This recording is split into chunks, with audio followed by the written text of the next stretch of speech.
Olá pessoal, tudo bem? Hoje iremos resolver mais uma questão de física, desta vez envolvendo plano inclinado, decomposição de vetores e análise de força de atrito.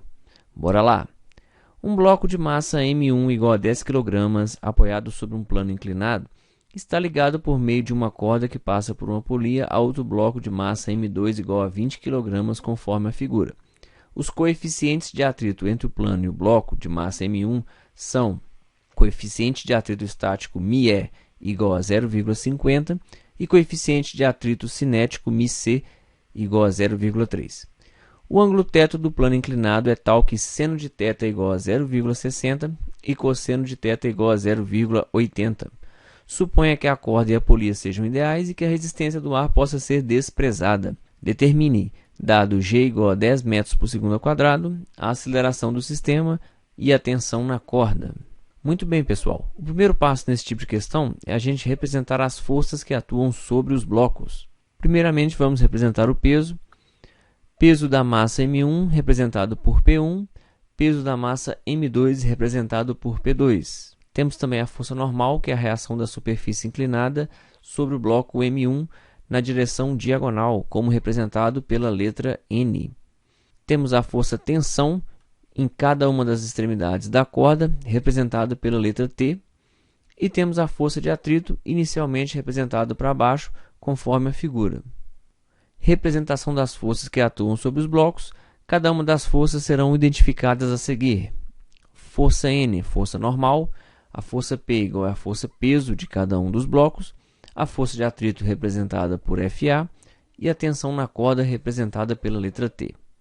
Faremos agora a decomposição da força peso na direção x e y para que possamos conhecer o valor das componentes na direção do movimento do bloco. Vamos determinar o valor da componente Px e Py do bloco M1, dados que Px é a força peso vezes o seno do ângulo e o Py é igual a força peso vezes o cosseno do ângulo. Após a decomposição, teremos a seguinte configuração das forças. A componente Py oposta à força normal, essas duas forças se anulam, e a componente Px na direção do plano inclinado, paralela à força de atrito. Cálculo das forças. Px é dado por P1 vezes seno de θ. Lembrando que o peso é o produto da massa vezes a gravidade, teremos massa do bloco 1, 10 kg, aceleração da gravidade igual a 10 metros por segundo ao quadrado e seno do ângulo igual a 0,60. Portanto, Px é igual a 60 newtons. Py é dado por P1 vezes cosseno do ângulo, massa do bloco 1, gravidade cosseno de θ. A massa do bloco 1 é 10 kg, a gravidade é 10 metros por segundo ao quadrado e o cosseno do ângulo informado foi de 0,80, ou seja, Px valerá 80 newtons, ou seja, Py valerá 80 newtons. Cálculo do peso 2. P2 é igual a M2 vezes a gravidade, a massa 2 é de 20 kg, a gravidade é 10, portanto, P2 será 200 newtons. Vimos no diagrama que normal vai ser igual ao Py, pois são as únicas forças que atuam na direção perpendicular ao movimento de M1. Portanto, N vai ser igual a Py, que vale 80 newtons. A partir desses valores, podemos determinar a força de atrito estático máximo. Força de atrito máximo será coeficiente estático vezes a normal, 0,5 vezes 80, que corresponde a 40 newtons. A força de atrito cinética será o coeficiente cinético vezes a normal, 0,3 vezes 80, que equivale a 24 newtons. Com essas informações, podemos prosseguir para a análise. Substituindo os valores no diagrama de forças.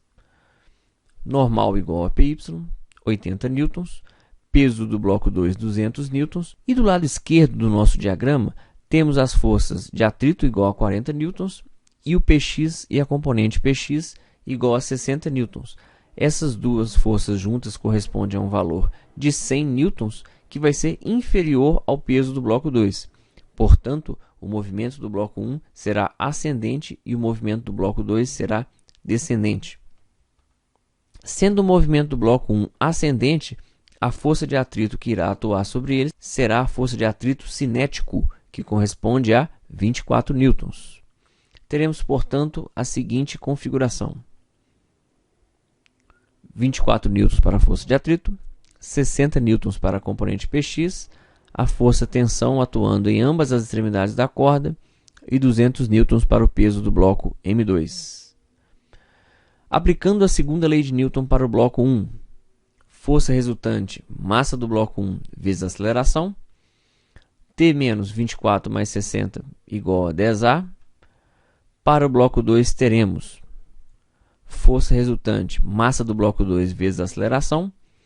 No bloco 2 temos apenas a força, peso e tensão atuantes. Como são opostas, teremos a diferença entre elas, como sendo a força resultante, 200 menos T igual a 20A. De posse dessas duas informações, podemos fazer um sistema entre as equações e determinar a aceleração de cada bloco. Teremos, portanto, T menos 80 mais 200 menos T, 200 menos 84. 10A mais 20A, 30A. Efetuando nossos cálculos, encontraremos o valor de 3,87 metros por segundo ao quadrado para a aceleração do sistema. Cálculo da tensão na corda. Podemos utilizar uma das duas equações para determinar a tensão. Substituindo 200 menos T igual a 20A, a aceleração é de 3,87 metros por segundo ao quadrado. Com essas informações teremos 200 menos T igual a 77,3 e por fim a tensão na corda será de 122,7. A tensão será de 122,7 newtons. Se você gostou, deixe o seu like, se inscreva no canal e ative as notificações. Até a próxima!